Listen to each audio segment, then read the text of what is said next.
परमेश्वर हम आपका हृदय से धन्यवाद करते हैं क्योंकि आप अद्भुत रीति करने वाले, सामर्थ के बड़े बड़े काम करने वाले, हम सब पर अनुग्रह करने वाले, हमारे लिए सब कुछ पूरा करने वाले परमेश्वर आपकी महिमा अपरंपार है और आपके अद्भुत कार्यों के कारण आपका नाम अत्यंत महान है। धन्यवाद करते हैं आपके पवित्र पुत्र यीशु मसीह के लिए और पवित्र आत्मा के लिए और पवित्र वचन के लिए जो लिखित रूप में आपने बाइबल के तौर पर हमें पहुँचा दिए। प्रभु हम आपका बहुत धन्यवाद करते हैं कि इन सब लिखित वचनों के द्वारा पवित्र आत्मा हमको प्रकाश देता है और आपके मार्गों में हमारी अगुवाई करता है सत्य के मार्ग में, ताकि हम उस प्रभु को जो अद्वैत है, अद्भुत है और जो हमारा उद्धार करता है उस पर विश्वास में बढ़ते जाएं, उसके निकट बढ़ते जाएं, उसकी आत्मा के साथ हमारी आत्मा एक हो जाए, ताकि हम सबका जीवन परमेश्वर की महिमा का कार्य करें और सारी महिमा उसी को मिले क्योंकि महिमा की वो है। धन्यवाद के साथ इस प्रार्थना को आगे बढ़ते हैं परमेश्वर मसीह के नाम से, आमीन। Praise the Lord. हम परमेश्वर का धन्यवाद करते हैं अच्छे समय के लिए। आज हम 20 पार्ट पे आ गए, प्रेजेंस ऑफ गॉड पार्ट 20, और इसमें सबसे पहले कि आज हम उस विषय को आगे बढ़ें जो हमने कल शुरू किया था, रिपेंटेंस, मन फिराना। उसको समझने के लिए आपको 2 व्यूज की जरूरत होती है। परमेश्वर का पूरा वचन जो लिखित वचन है इसमें 2 पॉइंट ऑफ व्यू है, नजरिया जिसको बोलते हैं। नजर सबके पास होती है लेकिन नजरिया सबका अलग अलग होता है।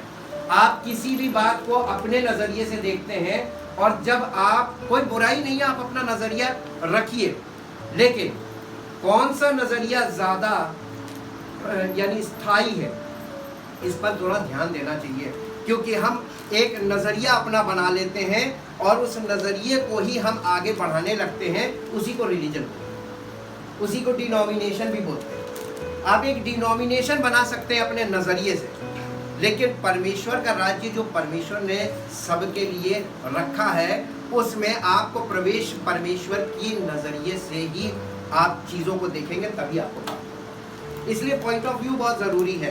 पॉइंट ऑफ व्यू में मैंने आपको कुछ पॉइंट्स लिखे हैं।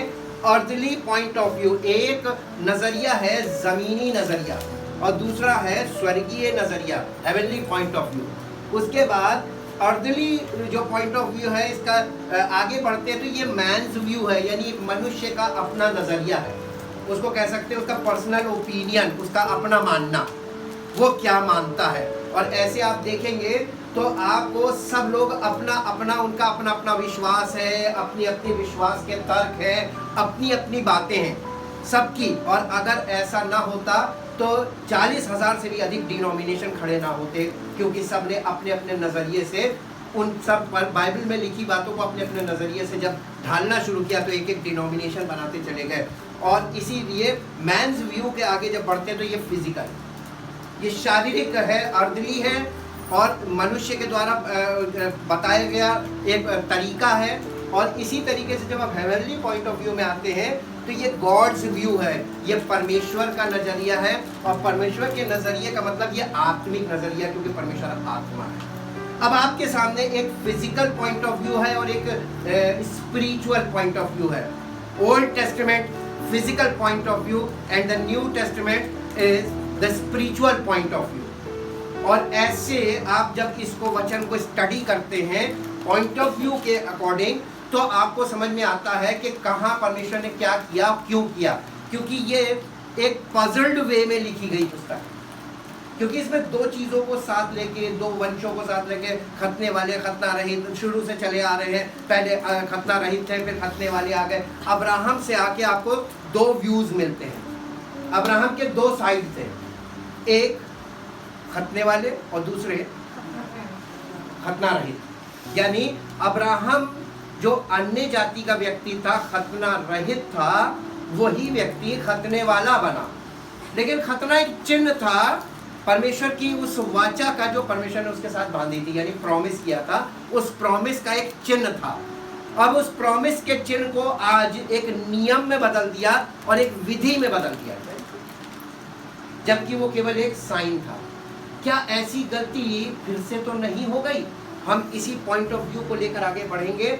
और आज हम परमेश्वर शुरू से मन फिराव की बात करता आया, लेकिन लोगों ने मन फिराव जो मेन फोकस पॉइंट था, यानी जो मेन काम था, उसे किनारे करके, जो मेन उद्देश्य था उसको किनारे करके जो मन फिराव की विधियां थी उन विधियों को आगे रख दिया। और इसीलिए जो गलती वहां पर हुई वाचा के चिन्ह को लेकर, वही गलती फिर हुई मन फिराव को लेकर। मन फिराव के योग्य फल लाओ क्यों बोला था यूहन्ना बपतिस्मा देने वाले ने? क्योंकि मन फिराने का ड्रामा तो किया जा सकता है, लेकिन उससे आपको मिलेगा क्या? परमेश्वर का अनुग्रह कभी नहीं होगा, परमेश्वर की आशीष कभी नहीं मिलेगी, परमेश्वर की सामर्थ्य आपके जीवन में कभी प्रकट नहीं होगी। और आप सारी जिंदगी चाहे तो कर सकते हैं क्या? मन फिराव का ड्रामा। आप अपने तरीके से मन फिरा रहे हैं, जबकि परमेश्वर का वचन हमको दिया गया है कि हर काम हमें वचन के अकॉर्डिंग ही करना है। और हम वचन को क्योंकि अंडरस्टैंड नहीं करते, और आज के ज़माने में आप देखते होंगे लोगों को वचन की क्लैरिटी नहीं मिल रही है, उनको स्पष्टता नहीं मिल रही है, पवित्र आत्मा के अनुसार बाइबल की स्टडी नहीं हो रही है। जो कि पहली सदी की कलीसिया में लोग प्रेरितों से शिक्षा पाने में लगे रहते थे, जो मेन काम था। लेकिन आज कलीसियाओं में प्रेरित नहीं है और शिक्षा भी नहीं है प्रेरितों की शिक्षा क्या होती थी, ये एक अलग विषय है। लेकिन आज हम अपने विषय में कायम रहेंगे। और हमारे साथ एक पद निकालिए जो आपको मिलेगा, जल्दी जल्दी कीजिएगा ताकि हम इस विषय को कंप्लीट कर लें। सबसे पहला निकालिए, पहला कुरिन्थियों 10 अध्याय उसके 1 से 5 पद तक पढ़ेंगे। पहला कुरिन्थियों 10 अध्याय और उसके 1 पद से 5 पद तक पढ़ेंगे। पहला कुरिन्थियों 10 अध्याय 1 से 5 पद। इज़राइल के इतिहास से चेतावनी। इज़राइल के इतिहास से चेतावनी, वार्निंग दी जा रही है। लेकिन वार्निंग कहाँ से लिंक कर रहे हैं? इज़राइल के इतिहास से। ये चेतावनी दी किसको जा रही है? ये कलीसिया यानी अन्य जाति के लोगों को दी जा रही है, अन्य जाति की कलीसिया को दी जा रही है। ये नए नियम की कलीसिया को दी जा रही है। पेंतेकुस्त के बाद से पौलुस के द्वारा जो काम शुरू हुआ वो अन्य जातियों के लिए हुआ। ये सुसमाचार अन्य जातियों को सुनाया। लेकिन जब सुसमाचार शुरू में ही दो प्रेरित थे और 2 वर्ग थे, एक खतने वाले और खतना रहित। और दोनों वर्गों के लिए सुसमाचार के लिए 2 व्यक्ति चुने गए थे। खतने वालों के लिए किसको चुना था? पतरस को। और खतना रहितों के लिए यानी अन्य जातियों के लिए पौलुस को। अब आप देखिए कि सुसमाचार जब पहली बार शुरू हुआ पवित्र आत्मा के द्वारा, तो सबसे पहले यहूदियों के लिए, है ना? और यहूदियों के लिए हुआ पतरस के द्वारा। और जब पतरस के द्वारा ये काम शुरू हुआ तो कलीसिया की शुरुआत यहूदियों से हुई। लेकिन कुछ समय बाद वो देखिएगा आप, स्टॉप हो गई। अगर आप प्रेरितों के काम को बहुत अच्छी तरीके से ध्यान से देखेंगे तो 9 अध्याय के बाद से पतरस की सेवकाई रुक गई और पतरस पौलुस के साथ आ गया और पौलुस के द्वारा काम शुरू हुआ।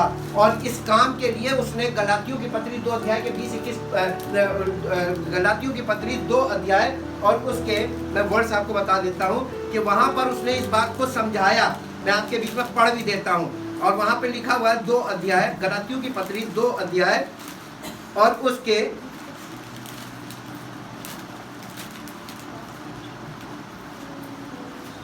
7 पद को देखेंगे। परंतु इसके विपरीत जब उन्होंने देखा कि जैसा खतना किए हुए लोगों के लिए सुसमाचार का काम पतरस को सौंपा गया, वैसा ही खतना रहितों के लिए मुझे सुसमाचार सुनाना सौंपा गया।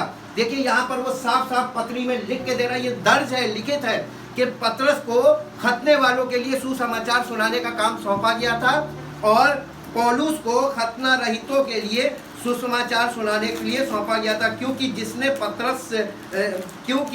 जिसने पतरस से खतना किए हुओं में प्रेरिताई का काम बड़े प्रभाव सहित करवाया, उसी ने मुझसे भी अन्य जातियों में प्रभावशाली कार्य करवाया। वो कौन था जिसने पतरस से प्रभावशाली काम करवाया खतना वालों में? वो कौन था? प्रभु यीशु मसीह। और उसी ने कहने लगा, उसी ने मुझसे अन्य जातियों में प्रभावशाली कार्य करवाया, सुसमाचार का कार्य। किसने करवाया? प्रभु यीशु मसीह ने। और इसीलिए उसने लिखा है आगे, बड़े प्रभाव से कराया, और उसने मुझसे भी अन्य जातियों में प्रभावशाली कार्य करवाया। और जब उन्होंने उस अनुग्रह को जो मुझे मिला था जान लिया, तो याकूब और कैफा और यूहन्ना ने, जो कलीसिया के खंबे समझे जाते थे, मुझको और बरनबास को संगति का दाहिना हाथ दिया कि हम अन्य जातियों के पास जाएं और वे खतना किए हुओं के पास। तो दो सेक्शन बन गए। जो खतने वालों के लिए थे, उनको खतने वालों का सुसमाचार अलग हो गया, और खतना रहितों का सुसमाचार अलग हो गया। यही कंफ्यूजन पॉइंट है आज सबको एक मिला के दे रहे हैं सबको। नहीं, खतने वालों के लिए अलग था, खतना रहितों के लिए अलग था। यहीं पर कंफ्यूजन पॉइंट शुरू होता है। इसलिए मेरे साथ पढ़िए अब ये इजराइल के इतिहास, ये पौलुस ने आगे जाके पवित्र आत्मा की सामर्थ्य में होकर ये प्रकाशित किया। इजराइल के इतिहास से चेतावनी, क्या चेतावनी दे रहा है? हे भाइयों, मैं नहीं चाहता कि तुम इस बात से अनजान रहो कि हमारे सब बाप दादे, ये क्योंकि हमारे इसलिए वर्ड यूज कर रहा है क्योंकि ये खतने वालों में से है। ये यहूदी है, बेंजामिन ट्राइब से है, और ये फरीसी पंथ का है। इसलिए कह रहा है कि हमारे सब बाप दादे बादल के नीचे थे, और सबके सब समुद्र के बीच से पार, और सबके सब समुद्र के बीच से पार हो गए, और सबने बादल में और समुद्र में मूसा का बपतिस्मा लिया। किसका बपतिस्मा लिया? मूसा का। अब आपको मालूम है, एक बात बताएं, कभी ध्यान नहीं किया होगा किसी ने, मूसा के बपतिस्मे से व्यवस्था के युग की शुरुआत हुई। क्योंकि जब इन्होंने मूसा का बपतिस्मा लिया, उसी के बाद व्यवस्था आई। पढ़ के देख लीजिएगा आप, ये निर्गमन 14 अध्याय में लाल समुद्र पार करना दिखा रहे हैं, और उसके बाद व्यवस्था आ गई। 19 अध्याय में आ गई, 20 अध्याय 19 अध्याय में वो गया तो व्यवस्था आ गई। तो ये लाल समुद्र पार किया, सबने मूसा का बपतिस्मा लिया, बपतिस्मे से व्यवस्था के युग की शुरुआत हुई। यस और नो? क्लियर? अब आते हैं आगे। अब आगे देखिए, मेरे साथ एक पद और निकालिए जो आपको मिलेगा। ये यानी बपतिस्मे से, लोग कहते हैं यहूदियों में बपतिस्मा नहीं होता था, यहूदियों में बपतिस्मे से ही तो शुरुआत हुई थी, और बपतिस्मे पे जाके वो शुरुआत को पूरा कंप्लीट होना था। आखिरी बपतिस्मा किसका था? यूहन्ना बपतिस्मा देने वाले का बपतिस्मा। पूछिए क्यों? क्योंकि ये व्यवस्था वालों के लिए था। व्यवस्था की शुरुआत बपतिस्मे से हुई, और व्यवस्था भी पूरी बपतिस्मे पे होगी। इसलिए मेरे साथ निकालिए लूका रचित सुसमाचार, उसका 16 अध्याय का 16 पद पढ़िए। अभी आपको देखिए सब कुछ इसके अंदर है, सब दर्ज है, कोई चीज बाहर नहीं है, और इसके बाहर जाना भी नहीं है। किसी किताब को नहीं हमें पढ़ के बोलना है, हमें इसी पुस्तक में से सब कुछ मिलेगा। पवित्र आत्मा दिया क्या ही लूका रचित सुसमाचार 16 अध्याय का 16 पद जल्दी से निकाल के पढ़िए। व्यवस्था और भविष्यवक्ता यूहन्ना तक रहे। कब तक? यूहन्ना। ये कौन यूहन्ना? ये यूहन्ना बपतिस्मा देने वाला, ये आखिरी प्रॉफिट था, पुराने नियम का आखिरी भविष्यवक्ता। मूसा पहला था और ये आखिरी था। जो काम मूसा के द्वारा शुरू किया था व्यवस्था का, वो व्यवस्था किसके समय पर पूरी होनी थी? यूहन्ना। तो यूहन्ना जो बपतिस्मा दे रहा था, वो किसको बपतिस्मा दे रहा था? क्लियर हुआ? व्यवस्था वालों को दे रहा था, यहूदियों को दे रहा था, उन्हीं को जिनके बाप दादों ने मूसा के समय में बपतिस्मा लिया था, उन्हीं के वंशों को दे रहा था। हालेलुया। क्लियर? व्यवस्था और भविष्यवक्ता यूहन्ना बपतिस्मा, यानी यूहन्ना बपतिस्मा देने वाले का जो समय है, ये यीशु मसीह के क्रूसीफिक्शन तक व्यवस्था का समय, ये ट्रांजिशन स्टेज है। यानी यूहन्ना बपतिस्मा देने वाले से डेथ ऑफ जीसस क्राइस्ट, ये ट्रांजिशन है, ये बदलाव का समय था। और ये समय हमेशा से बहुत कठिन समय रहा। अभी भी जो समय चल रहा है, ये ट्रांजिशन का समय है, बदलाव का समय। इसमें अमेंडमेंट्स होने लगते हैं। ऐसे ही अमेंडमेंट, फिजिकल अमेंडमेंट्स हो रहे हैं, यहाँ पर स्पिरिचुअल अमेंडमेंट्स चल रहे थे। एक व्यवस्था पूरी की जा रही थी और दूसरी व्यवस्था आ रही थी जो एक्सेप्टेबल नहीं हो रही थी। हालेलुया। पॉलिटिकली भी ऐसे ही हो रहा था और स्पिरिचुअली भी ऐसे ही हो रहा था। इसलिए आपको बहुत पवित्र आत्मा का मार्गदर्शन बहुत ज़रूरी है इस पुस्तक के साथ, क्योंकि इसको हम अपने मैन्स पॉइंट ऑफ व्यू से अगर देखेंगे तो हम फंस जाएंगे इसमें। लेकिन अगर हम गॉड्स पॉइंट ऑफ व्यू पे लेकर चलेंगे तो इससे सब कुछ clear, everything is clear in this book through the Holi spirit. Hallelujah. अब आप मेरे साथ निकालिए मत्ती रचित सुसमाचार, उसका तीन अध्याय का पहला दूसरा पद। 3 अध्याय पहला दूसरा पद। यूहन्ना बपतिस्मा देने वाला, यूहन्ना बपतिस्मा देने वाला। उन दिनों में यूहन्ना बपतिस्मा देने वाला आकर, यूहन्ना बपतिस्मा देने वाला आकर यहूदिया के जंगल में, यहूदिया के जंगल, देखिए फिर जंगल आया ना। एक बात बताइएगा, जब उन लोगों ने लाल समुद्र पार किया था, मूसा का बपतिस्मा लिया था, तो पहली जगह क्या थी? जंगल, है ना। और कहां पर वो मात खा गए थे? जंगल में। यीशु मसीह की शुरुआत भी जंगल से ही हो रही है। लेकिन मालूम है, पहला पार्ट जो बपतिस्मे वाला पार्ट था, यहां से शुरू हो रही है। तो ये यीशु मसीह आखिरी प्रॉफिट को ये वाला पार्ट कर रहा था। जैसे मूसा ने उन्हें लाल समुद्र पार कराया था, अब इनको यरदन पार करनी थी। ठीक, ये था पानी का। फिर बपतिस्मा आया। लेकिन ये बपतिस्मा जो यूहन्ना बपतिस्मा देने वाले का बपतिस्मा था, ये बपतिस्मा उन्हीं लोगों के लिए था। क्यों था? उसका कारण ये था कि व्यवस्था की शुरुआत बपतिस्मे के बाद से हुई थी और यहूदी व्यवस्था की अंत भी बपतिस्मे पे ही था। ठीक, आखिरी प्रॉफिट को देना था। अब देखिए, पढ़िए, वो आकर जंगल में यह प्रचार करने लगा, ये प्रचार करने लगा। उसका प्रचार सुनिएगा, यूहन्ना बपतिस्मा देने वाले का प्रचार। यह मन फिराओ, क्योंकि स्वर्ग का राज्य निकट आ गया। क्योंकि स्वर्ग का राज्य निकट आ गया। क्या उसका थीम क्या थी? मैसेज क्या था? वो मन फिराओ का प्रचार करता था। और जो कोई मन फिरा लेता था, उसका निशान क्या था? कि वो आकर बपतिस्मा लेता था। मन फिराने का। ये कौन लोग थे? यहूदी लोग थे, व्यवस्था के वाले लोग थे, जो व्यवस्था के अंतर्गत थे। इन्हें यीशु मसीह को व्यवस्था से छुड़ाना था। यीशु मसीह व्यवस्था पूरी करने आया था। ठीक, बहुत ध्यान रखिएगा, एक एक पॉइंट। मरकुस रचित सुसमाचार में चलिए। मरकुस रचित सुसमाचार 1 अध्याय, मरकुस रचित सुसमाचार का 1 अध्याय और उसका 4 और 5 पद पढ़िए।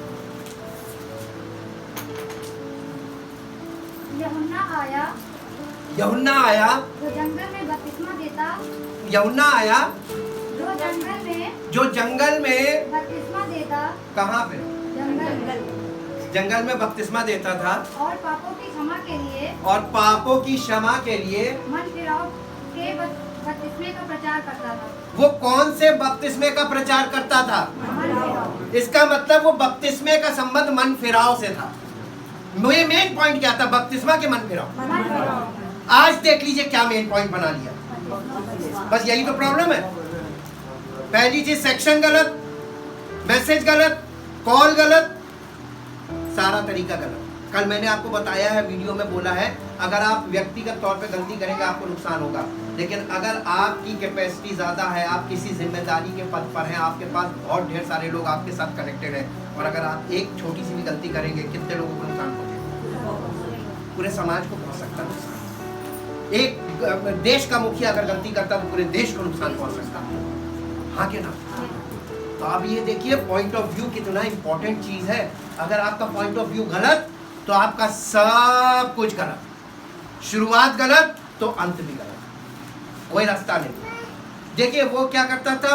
मन फिराओ के बपतिस्मे का प्रचार करता था। उसके प्रचार का मुख्य उद्देश्य था मन फिराओ, ताकि मन फिराओ का चिन्ह क्या था? बपतिस्मा। बपतिस्मा चिन्ह था मन फिराओ, और यहूदियों के साथ शुरू से चिन्ह चले आ रहे।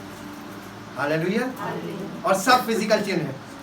आगे एक पद और निकालिए, चलिए उसको वहीं पे रोकिए। 4 और 5 दोनों पढ़ लिया, 5वां पद पढ़ दीजिए। सारे यहूदिया प्रदेश के और यरूशलेम के सब रहने वाले, और यरूशलेम के सब रहने वाले, ये सब कौन लोग थे? हिंदुस्तान के तो लोग नहीं थे ना। हाँ, निकल कर उसके पास आए। ये देखिए, लोग प्रचार सुनकर निकल कर उसके पास आए। ये लोगों के पास नहीं गया, लोग इसके पास निकल कर आ रहे थे प्रचार सुन के। और लोग इसके पास आकर क्या? और अपने पापों को मानकर, और अपने पापों को मानकर यरदन नदी में उससे बपतिस्मा लिया। यरदन नदी में उससे बपतिस्मा लेने लगे। तो बपतिस्मा ले रहे थे लोग कि ये दे रहा था? पॉइंट ऑफ व्यू देखिएगा, ये पॉइंट ऑफ व्यू जो है इसको हमेशा ध्यान रखिए। आप इसे ग्रामर भी कह सकते हैं, लेकिन यही पॉइंट ऑफ व्यू है। Grammar is grammar means point of view. लोग आकर बपतिस्मा ले रहे थे, पापों को मान रहे थे और बपतिस्मा ले रहे थे, है ना। तो बपतिस्मा वाटर बैप्टिज्म लेने की चीज है, लेने की। आज क्या हो रहा है? यही तो गलत हो गया। दूसरा देखिए, एरर पे एरर, एरर पे एरर, एरर पे एरर। एक गलती नहीं होती, फिर एक गलती से 100 गलतियां निकल आती हैं। आगे देखिए, मेरे साथ एक और पद देखिए, लूका रचित सुसमाचार में आइए। लूका रचित सुसमाचार और उसका 3 अध्याय, उसका 2 और 3 पद पढ़िए। लूका रचित सुसमाचार 3 अध्याय का 2 और 3 पद। और जब हन्ना और कैफा महायाजक थे, और जब हन्ना और कैफा महायाजक थे, उस समय परमेश्वर का वचन, इसका मतलब ये लॉ का पीरियड है। उस समय परमेश्वर का वचन जंगल में जकरिया के पुत्र यूहन्ना के पास पहुंचा। उस समय परमेश्वर का वचन जकरिया के पुत्र यूहन्ना के पास पहुंचा। यूहन्ना के पास पहुंचा। वह यरदन के पास आसपास वो यरदन के आसपास के सारे प्रदेश में जाकर, आसपास के सारे प्रदेश में जाकर पापों की क्षमा के लिए, पापों की क्षमा के लिए मन फिराव के बपतिस्मे का प्रचार करने मन लगा। फिराव के बपतिस्मे का प्रचार करने लगा। 7वां पद। 7वां जी, अब 7वां इसी का। जो भीड़ की भीड़, जो भीड़ की भीड़ उससे बपतिस्मा लेने को निकल कर आती थी, उससे बपतिस्मा, यहाँ पर भी देखिए लेने आ रही थी ना। भीड़ की भीड़ बपतिस्मा लेने के लिए निकल कर आ रही थी। उनसे वो कहता था, हे सांप के बच्चों। अरे बाप रे बाप, आज किसी को बोल के दिखा दीजिए। और किसको बोल रहा था? और वो क्या था? लेकिन उसकी हिम्मत देखिए, मालूम कैसे थी? He is in the power of the Holy Spirit। वो परमेश्वर की आत्मा से भरा हुआ व्यक्ति था। ऐसे नहीं बोल सकता कोई। वो फिजिकली नहीं बोल रहा था, वो स्पिरिचुअली बोल रहा था। क्या क्या कह रहा था? हे सांप के बच्चों, हे सांप के बच्चों, तुम्हें किसने जता दिया? तुम्हें किसने जता दिया? बता दिया नहीं, जता दिया। यानी तुम्हें कैसे पता चल गया कि भागना है? कि आने वाले क्रोध से भागो। आने वाले क्रोध से भागो। अतः मन फिराओ। अतः मन फिराओ के योग्य फल लाओ। अतः मन फिराओ की यानी ये इस बात का प्रमाण लेके आओ, प्रूफ लेके आओ। बपतिस्मा लेने आए हो, प्रूफ लेके आओ जी। और अपने अपने मन फिराओ के प्रूफ के बिना बपतिस्मा नहीं देता।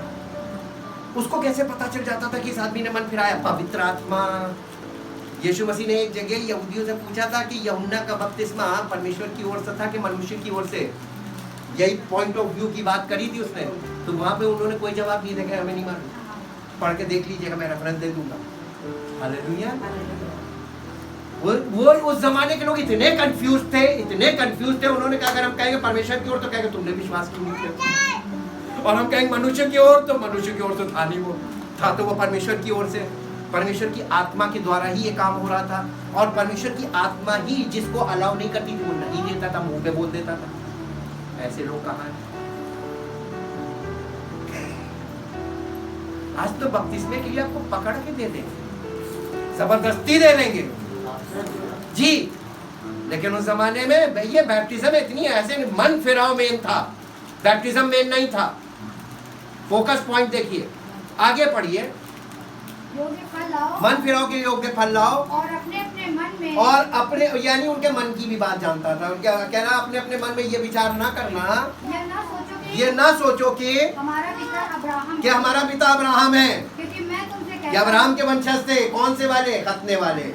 ये मत सोचना कि अब्राहम मेरा बाप बचा लेगा जी। क्योंकि मैं तुमसे कहता हूँ कि परमेश्वर इन पत्थरों से अब्राहम के लिए संतान उत्पन्न परमेश्वर इन पत्थरों से अब्राहम के लिए संतान उत्पन्न कर सकता है जी। अब कुल्हाड़ा पेड़ों की जड़ पे रखा, उस जमाने में रखा हुआ था जड़ पे। आज तो बस समझ लीजिए चल रही कुल्हाड़ी जी। इसलिए जो पेड़ अच्छा फल नहीं लाता, इसलिए जो पेड़ अच्छा फल नहीं लाता वो काटा और आग में झोंका। अब बताइए, अगर आपने मन नहीं फिराया और बपतिस्मा लिया, फल आएगा? फिर क्या होगा? कुल्हाड़ा चलेगा क्या नहीं चलेगा? चलेगा ना।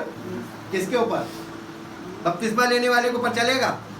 लिया था ना, ये ले काटी जाएगी। जिसने मन नहीं फिराया और बपतिस्मा लिया है, उनसे हिसाब लिया है। हालेलुया। जी आगे। तब लोगों ने उससे पूछा, अब डर गई है। लोगों ने उससे पूछा, किससे? यूहन्ना बपतिस्मा देने वाले से।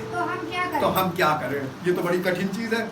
कहाँ से प्रमाण लाए? मन फिर आया कि नहीं फिर आया? आज भी लोग खेल रहे हैं, है ना? खेल रहे हैं लोग, परमेश्वर के सुसमाचार के साथ खेल रहे हैं, खिलवाड़ कर रहे हैं। और लिखा हुआ है परमेश्वर यानी भयानक आग है, भस्म करने वाली आग। खेलो मत। Be serious always with God and with the word of God. परमेश्वर के वचन के साथ और परमेश्वर के साथ यानी उसकी आत्मा के साथ हमेशा सीरियस। ये तुम्हारे जीवन का सवाल है और अनंत जीवन का सवाल है। प्रेजेंट लाइफ का भी है और तुम्हारे अनंत जीवन तक के लिए। यहाँ से अगर गलती हो गई तो तुम्हारी जनरेशन नष्ट हो सकती है, बर्बाद हो सकती है। और परमेश्वर अगर किसी के विरोध में हो गया, कोई तरीका काम नहीं आएगा, सारे विकल्प फेल हो जाएंगे, हमेशा याद। जी आगे। तो हम क्या करें? उसने उन्हें उत्तर दिया। यूहन्ना बपतिस्मा देने वाले ने उन्हें उत्तर दिया। सुनिएगा क्या उत्तर दिया? दुआ करो, बाइबल पढ़ो। हाँ, जिसके पास 2 कुर्ते हों। देखिए सुनिए, मन फिराने के लिए हम क्या करें? जिसका मन फिर गया उसका यानी प्रमाण क्या है? जिसका मन फिर गया, मन फिराव की योग्य फल लाओ, उसने कहा था ना। मन फिराव की योग्य फल पता कैसे चलेगा किसका मन फिर गया? जिसके पास 2 कुर्ते हो। अरे कहाँ खो गया? नहीं मिल गया। जिसके पास 2 कुर्ते हो, हाँ? वह उसके साथ जिसके पास नहीं है बांट ले। यह है मन फिराव की योग्य फल। कर रहे हैं? जिस दिन करने लगेगा उसको पता चल जाएगा, अच्छा इसका मन फिर गया। यह प्रेम, परमेश्वर का प्रेम तुम्हारे जीवन में और तुम्हारे जीवन से दूसरे के जीवन में ये होना चाहिए। जिसके पास 2 कुर्ते हो, एक उसके साथ जिसके पास एक भी नहीं उसको दे दो। Share your things with those जिनके पास नहीं, उनके साथ शेयर करना शुरू करो। जी आगे। और जिसके पास भोजन हो वो भी ऐसा ही करे। कैसा? दूसरे से आके छीन के ले। हाँ? जिसके पास नहीं उसे खाने को दे। कहाँ देते हैं? उसका भी छीन के खा जाएंगे। जी आगे। महसूल लेने वाले ये महसूल लेने वाले कौन थे मालूम है? टैक्स कलेक्टर, चुंगी लेने वाले। ये लोग मालूम क्या करते थे? कभी भी ये इतिहास गवाह है, चुंगी लेने वाले अपना भी लेते थे और गवर्नमेंट का भी लेते थे। गवर्नमेंट को देते थे अपना। अब ये चुंगी लेने वालों क्या कह रहा है? महसूल लेने वाले भी बपतिस्मा लेने आए। अरे ये लोग भी आ गए थे बपतिस्मा लेने। और उससे पूछा, हे गुरु हम क्या करें? उसने उनसे कहा, जो तुम्हारे लिए ठहराया गया है उससे अधिक ना लेना। यानी जितना गवर्नमेंट का है वाजिब वही लेना, टैक्स उसके ऊपर से ना ले लेना। कितने सुन रहे हैं आज? बपतिस्मा तो ले लेते लोग, ये नहीं सही कर रहे। जी। सिपाहियों ने भी उससे यह पूछा। है? सिपाही यानी वो पुलिस वाले सिपाही, इन लोगों ने आकर उससे पूछा, हम क्या करें? उसने उनसे कहा। अब देखिए, इसने किसी से ये नहीं कहा कि दुआ करो, किसी से ये नहीं कहा बाइबल पढ़ो। उसने क्या कहा? उसने जो कहा वो करना है, ये मन फिराव का फल है। उसने कहा सिपाहियों से किसी पर उपद्रव ना करना। किसी पर उपद्रव यानी सिपाही लोग क्या करते हैं? ये आज से नहीं आ रहा, ये शुरू से चला आ रहा है, ये परंपरा चली आ रही थी। किसी पर उपद्रव ना करना, झूठा दोष लगाना, और ये भी शुरू से चला आ रहा है, पुलिस विभाग करता है, रस्सी का सांप बना। जी। किसी पर झूठा दोष ना लगाना और अपने वेतन पर संतोष करना। अरे यही तो नहीं हुआ। अपने वेतन पर संतोष करना। प्रभु हम नहीं आएंगे, हमें नहीं चाहिए। ये कंडीशन थी बपतिस्मा लेने के लिए। कितने लोग आज पूरी करने को तैयार हैं? और बपतिस्मा तो सब ले रहे, धड़ाधड़। आगे पढ़िए। जब लोग आस लगाए हुए थे और सब अपने अपने मन में यूहन्ना के विषय में विचार कर रहे थे कि क्या यही मसीह तो नहीं। अच्छा, वो इतनी कर्री बोल रहा था तो लोग सोचते थे ये मसीह तो नहीं है। कंफ्यूजन देखिए कितना तगड़ा, कहीं स्पिरिचुअली कितना कंफ्यूजन शुरू से है। अब मेरे साथ जल्दी से एक पद और निकालिए जो आपको मिलेगा, पहला कुरिन्थियों 10 अध्याय में फिर से आएंगे वापस, देखेंगे वहां पर वो मूसा के बपतिस्मे के बाद हुआ क्या था जंगल में। पहला कुरिन्थियों 10 अध्याय उसके 2 पद के आगे पढ़िए। सबने बादल में समुद्र में मूसा का बपतिस्मा लिया और सबने एक ही आखिरी भोजन किया। देखिए मूसा का बपतिस्मा सबने ले लिया था, मन कितनों ने फिराया था? है? मन किसी ने नहीं फिराया था, बपतिस्मा सबने ले लिया था। रिजल्ट देखेंगे क्या? ये इतिहास है, इजराइल के इतिहास से चेतावनी। वहां से आप सीखिए कि बिना मन फिराए बपतिस्मा लेने का नतीजा क्या हो सकता है। आगे पढ़िए। और सबने एक ही आत्मिक भोजन किया। और बिना यानी मन फिराए बपतिस्मा लिया, बिना मन फिराए आत्मिक भोजन किया। और सबने एक ही आत्मिक जल और पिया। सबने एक ही आत्मिक जल पिया, क्योंकि वे उस आत्मिक चट्टान से पीते क्योंकि वे उस आत्मिक चट्टान से पीते थे जो उनके साथ साथ चलती थी। जो उनके साथ, अरे बाप रे, उनके साथ एक चट्टान चलती थी, उस आत्मिक और वो आत्मिक चट्टान थी, और उस आत्मिक चट्टान से वो पीते थे। वो आत्मिक चट्टान था कौन? और वो चट्टान मसीह था। और वो चट्टान यानी मसीह उनके साथ साथ चल रहा है, उसकी नजरों के सामने सारे काम कर रहा है ना, सारे काम उसके। वो वहां पर मसीह के साथ चलने वाले लोग थे। मूसा का बपतिस्मा मन फिराव नहीं हुआ था, किसी ने मन नहीं फिराया था, बपतिस्मा भी ले लिया, आत्मिक भोजन भी कर रहा है, आत्मिक जल भी पी रहा है, और वो उस चट्टान से पीते थे जो उनके साथ साथ चलती थी। वो चट्टान मसीह था। और रिजल्ट क्या रहा? परंतु परमेश्वर उनमें से बहुतों से प्रसन्न न क्यों? हुआ। मन नहीं फिराया, बपतिस्मा तो ले लिया था, आत्मिक भोजन भी कर रहे थे, बिना मन फिराए बपतिस्मा लेकर आत्मिक भोजन आज कर। हालेलुया। और उसका नतीजा इतना खराब हुआ कि परमेश्वर उनमें से बहुतेरों से प्रसन्न नहीं हुए, जंगल में मन का ढेर हो गए, जंगल में ही सारा खेल खत्म हो गया। आगे पढ़िए। ये बातें हमारे लिए दृष्टांत ठहरी, एग्जाम्पल ठहरी, कि जैसे उन्होंने लालच किया। जैसे उन्होंने, इसका मतलब लालच से मन नहीं फिराया था, बपतिस्मा ले लिया था, आत्मिक भोजन कर रहे थे, आत्मिक जल पी रहे थे, और वो चट्टान से पीते जो मसीह उनके साथ साथ चल रहे थे, मसीह के साथ साथ चल रहे थे बिना मन फिराए। क्या हुआ? अनंत जीवन क्यों नहीं मिला भैया? कलीसिया को इतिहास से चेतावनी दी जा रही है। आज कलीसिया क्या कर रही है? इस चेतावनी को समझ रही है? नहीं। Nobody is serious in this matter. Repentance is an important point. मन फिराना सबसे जरूरी बात है, कुछ नहीं करना। मेरे साथ जल्दी से एक पद निकालिए जो आपको मिलेगा लूका रचित सुसमाचार उसका 15 अध्याय में। लूका रचित सुसमाचार उसका 15 अध्याय का 7 पद पढ़िए। 15 अध्याय का 7 पद। मैं तुमसे कहता हूँ कि इसी रीति से एक मन फिराने वाले पापी के विषय में भी स्वर्ग में इतना ही आनंद होता है, स्वर्ग में इतना ही आनंद होता है जितना कि 99 ऐसे धर्मियों के विषय नहीं होता, के विषय में नहीं होता, जिन्हें मन फिराने की आवश्यकता नहीं। 99 धर्मी जो मन नहीं फिरा रहे हैं उनसे अच्छे एक पापी है जिसके मन फिराने से स्वर्ग में आनंद मनाया जाता है। एक पापी जब मन फिराता तो स्वर्ग में आनंद मनाया जाता है। 99 धर्मियों के लिए आनंद नहीं मनाया जाता जिन्हें मन फिराने की आवश्यकता नहीं। आज बहुत से लोग इतने धर्मी हो गए हैं, उन्हें मन फिराने की जरूरत नहीं है। वो उनके मन में ऐसी धारणा बैठ गई कि नहीं हमें मन फिराने की कोई जरूरत नहीं, हम तो धर्मी हैं। हालेलुया। यीशु मसीह किसको बुलाने आया था? लूका रचित सुसमाचार 5 अध्याय, जल्दी से आइए। लूका रचित सुसमाचार 5 अध्याय में, 5 अध्याय उसका 32 पद पढ़िए। लूका रचित सुसमाचार 5 अध्याय 32 पद। मैं धर्मियों को नहीं, यीशु मसीह कह रहा है मैं धर्मियों को नहीं परंतु पापियों को मन फिराने के लिए बुलाने आया हूँ। यीशु मसीह किसको बुलाने आया? बपतिस्मा लेने के लिए कि मन फिराने? बपतिस्मे के लिए तो नहीं बुला रहा ना, काहे के लिए बुला रहा? आज फोकस पॉइंट मन फिराना नहीं है, बपतिस्मा हो गया। This is the error, catch the error. इस एरर को पकड़िए, यही एरर आपको भी, आप भी इसी एरर में फंस सकते हैं। Thank you Jesus. लास्ट में फिर वापस वहीं आएंगे 15 अध्याय में, लूका रचित सुसमाचार 15 अध्याय। फिर से आ जाइए 15 अध्याय में। कोई दिक्कत तो नहीं? वैरी कर रहे हैं हम लोग? नहीं, कोई दिक्कत नहीं। और इसका 10 पद पढ़िए।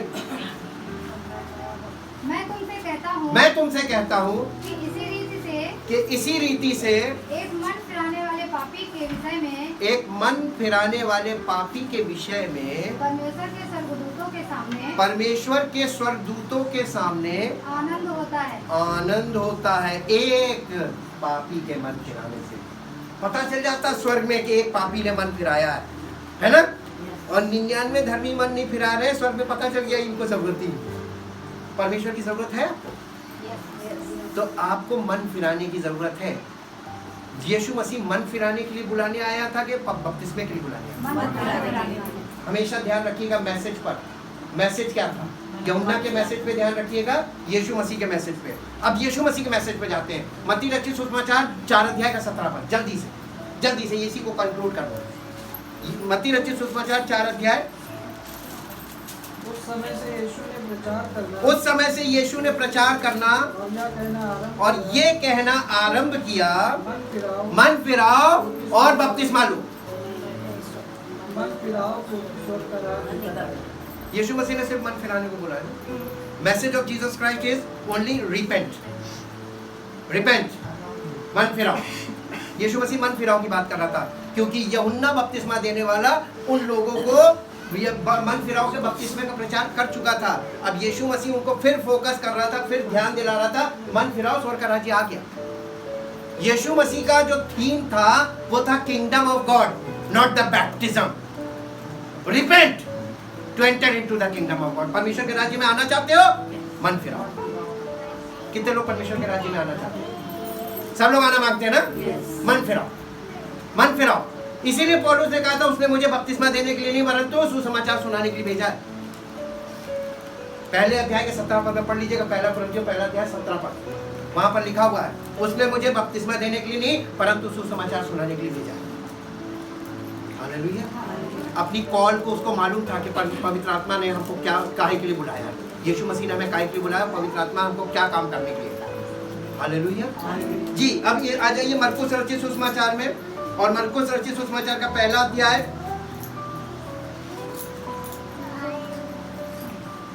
उसका 14 पद पढ़ दीजिए, 14-15 पद। यूहन्ना के पकड़वाए जाने के बाद यीशु ने गलील में आकर परमेश्वर के राज्य का सुसमाचार प्रचार किया। बपतिस्मे का नहीं किया, बपतिस्मे का प्रचार नहीं किया, काहे का प्रचार किया? The message or theme of Jesus Christ, he is calling people for the kingdom of God, not the baptism. ये कहाँ से ये सब चीजें फंस गए सब? एरर्स किसी से भी कोई भी त्रुटि में फंस सकता है। एक व्यक्ति त्रुटि में फंसता है, एक हेड, तो पूरी जनता उसको निकालेगा। अंधा अंधे को मार दिखाएगा, तो कितनों को दिखाएगा? जितनों को दिखाएगा, सबको जी। जब वो यीशु मसीह ने अपना प्रचार शुरू किया तो क्या किया? परमेश्वर के राज्य का सुसमाचार प्रचार किया और कहा समय पूरा हुआ और परमेश्वर का राज्य निकट आ गया है। और परमेश्वर का राज्य निकट आ गया। ये किसको कह रहा था मालूम? यहूदियों को कह रहा था, क्योंकि जब समय पूरा हुआ तो परमेश्वर ने अपने पुत्र को भेजा। आगे पढ़ लीजिए, मेरे साथ निकालिए गलातियों की पत्री 4 अध्याय, जल्दी से गलातियों की पत्री 4 अध्याय। और यहाँ पर देख लीजिए ये समय, वहां पर उसने बोला ना समय पूरा हुआ। अब ये समय पूरा हुआ तो क्या हुआ? यहाँ पर देखिए 4 अध्याय, गलातियों की पत्री 4 अध्याय 2 पद से पढ़िए। परंतु पिता के ठहराए हुए समय तक संरक्षकों और प्रबंधकों के वश में रहता है। संरक्षकों प्रबंधकों के वश में रहता है। वैसे ही हम भी जब बालक थे तो संसार की आदि शिक्षा के वश में होकर दास बने हुए थे। संसार की आदि शिक्षा के वश में होकर दास बने हुए थे। परंतु जब समय पूरा हुआ तो परमेश्वर ने अपने पुत्र को भेजा जो स्त्री से जन्मा और व्यवस्था के अधीन उत्पन्न हुआ ताकि व्यवस्था के अधीनों को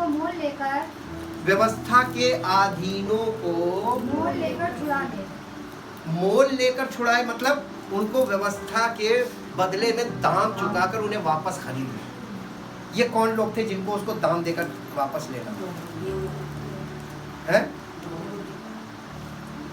खतने वाले थे ना, यहूदी थे ना, इनको उसने मोल लिया, व्यवस्था को पूरा करके मोल लिया। और उसके बाद अन्य जातियों के लिए क्या लिखा है? और हमको ले पालक, हमको का मतलब अन्य जाति, अन्य जाति को गोद लिया है, एक को मोल लिया, एक को गोद लिया। अलग अलग हुआ कि नहीं हुआ? तो जिन्हें मोल लिया उनके लिए अलग सुसमाचार था, जिन्हें गोद लिया उनके लिए अलग था। Thank you Jesus, thank you heavenly father, we worship. हमें मालूम है पिता परमेश्वर, आप एक बार में सब काम करते हैं। आपके काम करने का अपना तरीका है और आप स्वयं काम करते हैं। आपकी आत्मा काम करती है प्रभु, और मनुष्य तो केवल जरिया बनता है। आप उसे एक इंस्ट्रूमेंट की तरह अपनी आत्मा के द्वारा इस्तेमाल करते हैं। हम प्रभु कुछ भी नहीं है आपके सामने, बिल्कुल ना चीज है, एक टूटा हुआ बर्तन है। लेकिन जब आप अपनी आत्मा के द्वारा इस टूटे हुए बर्तन को इस्तेमाल करते हैं तो आप इसके द्वारा अपनी महिमा करते हैं, ताकि आपकी सामर्थ्य के द्वारा ऐसे काम हो और ऐसी बातें हो कि लोग जिंदगियां बदल जाएं और आपकी महिमा हर एक जीवन से प्रकट हो। प्रभु हमें मन फिराने की ऐसी समझ दे प्रभु कि हमें किस किस बात में कब कब कैसे कैसे मन फिराना। हम हमेशा मन फिराने के लिए तत्पर रहे, हमेशा मन फिराने में फोकस रहे, ताकि हम इस गलतियों भरे और गड़बड़ी भरे संसार में कई बार जाने अनजाने बहुत कुछ ऐसा करते हैं, ऐसा बोलते हैं, जिससे प्रभु आप हमारे जीवन में आपका प्रेम तो है, लेकिन प्रभु आपकी महिमा नहीं प्रकट होती। हम चाहते प्रभु आपका प्रेम हमें जिस रीति से मिलता है उसी रीति से आपकी महिमा हमारे जीवन से प्रकट हो, और हम आपकी नजर में एग्जैक्ट हो सके, एब्सोल्यूट हो सके। बिना पवित्र आत्मा के संभव नहीं है। चाहते प्रभु पवित्र आत्मा की सामर्थ्य हम सब में काम करे और आपकी महिमा करे। सारा अंदर सारी महिमा करे। इस प्रार्थना को आपके इकलौते पुत्र प्रभु यीशु मसीह के पवित्र नाम से आमीन। परमेश्वर आपको आशीषित करे। Praise the Lord.